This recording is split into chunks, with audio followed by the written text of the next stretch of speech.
అది 16వ శతాబ్దం. ఒక అమ్మాయి తన ఇంట్లో కిటికీలోంచి చూస్తుండగా దేవాలయాలు కొల్లగొలుతున్న దుండగులు కనబడతారు.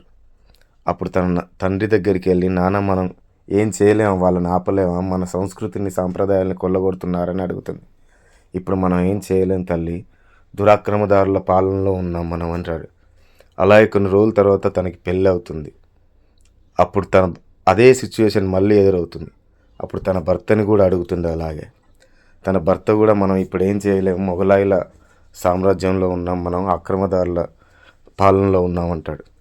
అలాగే కొన్ని రోజుల తర్వాత అదే రిపీట్ అయితే తన 13 ఏళ్ల కొడుకును కూడా ఇదే ప్రశ్న అడుగుతుంది. అప్పుడు ఆ కొడుకు సింహంలా దూకి ఆ దేవాలయాలను కొల్లగొడుతున్న ఒక్కొక్కరిని నరికి నరికి వేటాడి చంపుతాడు.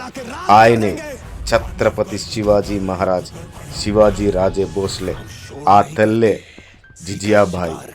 తల్లి చిన్నప్పటి నుంచి మహాభారతం, రామాయణం, ఆడవాళ్ళ మీద విలువ, ప్రేమలు, ఆప్యాయతలతో పెంచితే అక్కడే ఉన్న మంత్రులు తనకి చిన్నప్పటి నుంచే కత్తి యుద్ధం, అన్ని యుద్ధాలు నేర్పగా ఆయనకు ఒక మహా గొప్ప రాజై ఇప్పుడు మనం అందరం పూజనీయంగా దేవుళ్ళ కొలిచే ఛత్రపతి శివాజీ మహారాజై కొలిచాడు. ఈరోజు ఆయన జయంతి. జై శివాజీ.